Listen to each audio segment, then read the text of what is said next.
Saat ini rasanya semua saluran digunakan untuk bersuara, bahkan yang terbaru adalah muncul gerakan 17+8, beragam tuntutan kami akan tampilkan berikut ini.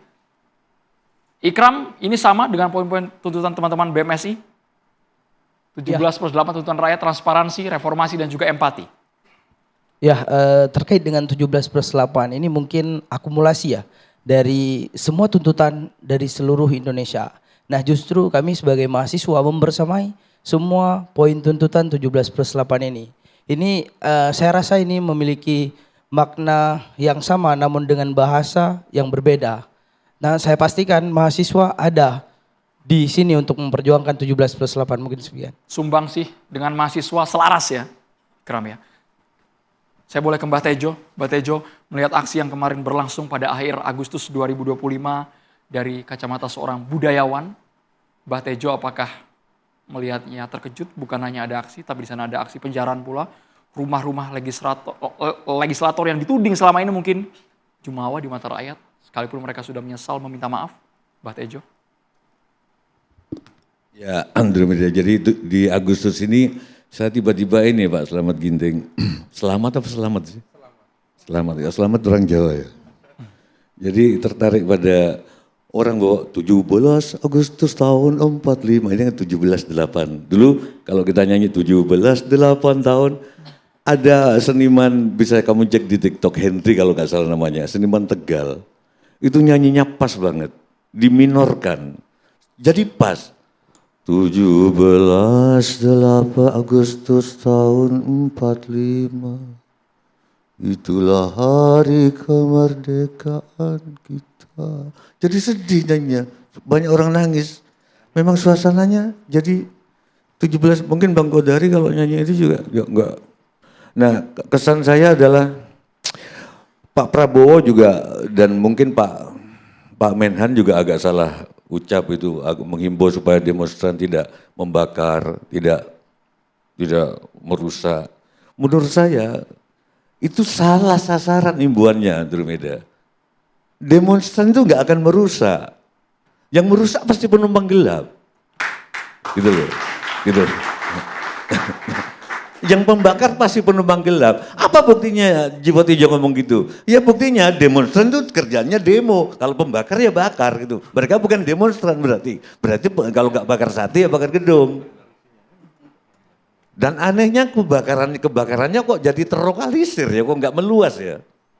Berarti ahli banget ini Pak yang bakar gitu loh. Gitu loh. Ada ilmunya.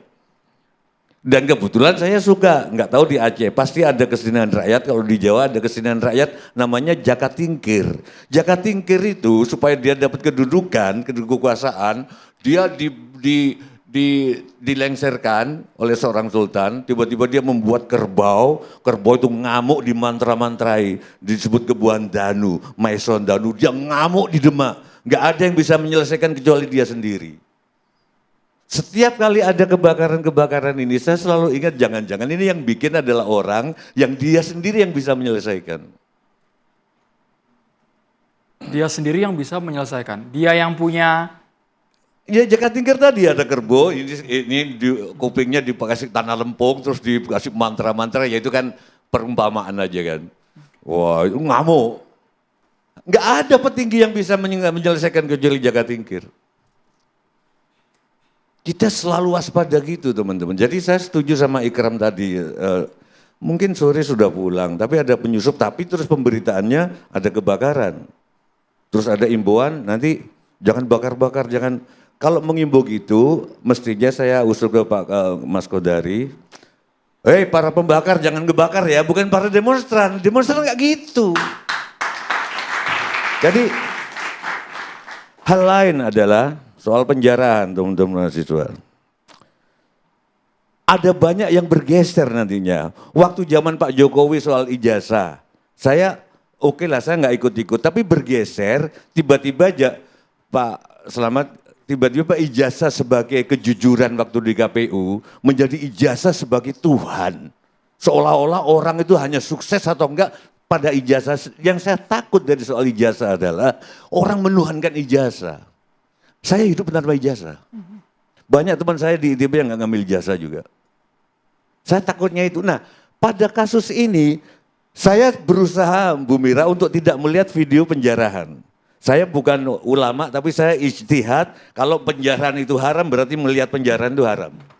Saya berusaha skip, nggak nonton. Tapi tetap mendengar katanya ijazahnya Sahroni itu jelek gitu loh. Gitu 66. Terus nggak ada hubungannya orang sukses sama ijazah. Nggak ada. Setiap kali Ikram, setiap kali melihat orang sukses, yang aku tanyakan adalah dia pasti dalam hidupnya pernah mengambil risiko yang aku nggak berani ambil. Itu yang harus kita didik ke masyarakat, jangan iri kepada orang kaya.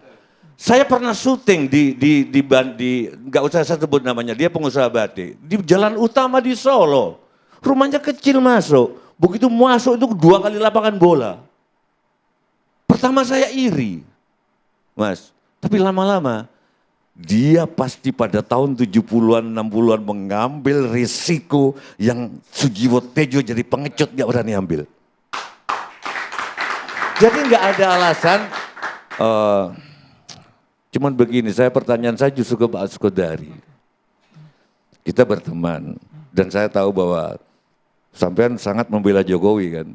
Itu sangat walaupun sekarang ngebela Prabowo, mungkin karena keberlanjutan ya Prabowo. Pertanyaan saya ketika meredam ada Pak Prabowo, ada Bu Mega, ketua-ketua partai dan ada ketua MPR, Gibran kok nggak ada ya? Itu ada apa ini? Dan betulkah kata teman-teman bahwa ojol-ojol yang dikumpulkan oleh Gibran adalah ojol-ojolan? Enggak, ini pertanyaan, ya gitu loh. Karena sepatunya aja 2 juta katanya gitu loh. Dan gitu loh. Itu aja pertanyaan. Bang Kodari langsung dijawab tanpa basa-basi Bang, tanpa muter-muter Bang, to the point aja Bang Kodari. Begini, saya nggak hadir ya pada acara di mana Presiden bersama dengan ketua-ketua partai tampil pada waktu itu. Tapi saya kira jawabannya itu, bahwa itu adalah forum Pak Prabowo bersama ketua-ketua partai yang berada di parlemen. Sekaligus juga itu jawaban terhadap pertanyaan yang pernah diajukan kepada saya. Kenapa Mas Kaisang tidak ada dalam pertemuan tersebut? Mas Gibran? Sekaligus kan saya udah bilang. Oh sekaligus. Ketua Umum PSI? Ketua PSI. Kenapa Mas Kaisang nggak ada? Karena PSI tidak punya kursi di parlemen, tidak masuk ke parlemen. Jadi itu adalah forum Pak Prabowo bersama dengan ketua-ketua partai yang punya kursi di parlemen. Nah, kenapa kursi di parlemen? Tentunya satu yang terlibat dalam proses pembuatan kebijakan, baik dalam pemerintahan maupun di DPR.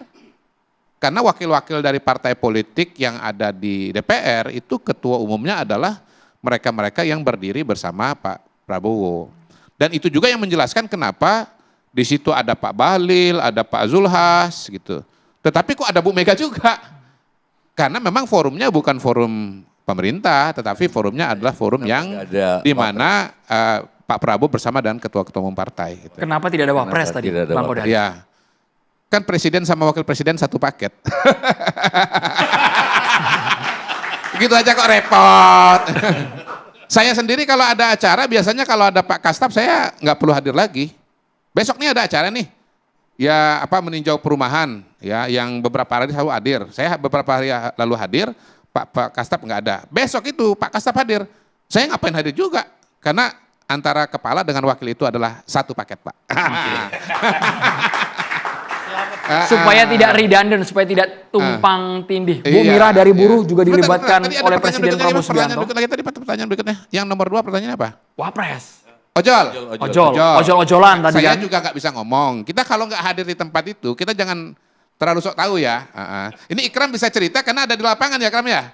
Gitu. Saya nggak ada di situ. Foto-fotonya bisa ngomong. Bang Kodari? Tapi jawabannya yang saya dengar, yang kira-kira saya tahu ya.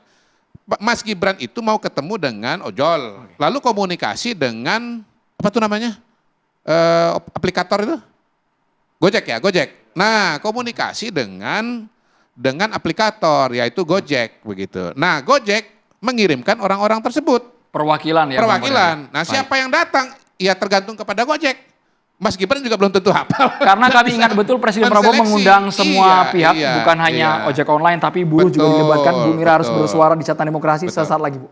Kita harus jeda terlebih dahulu pemirsa.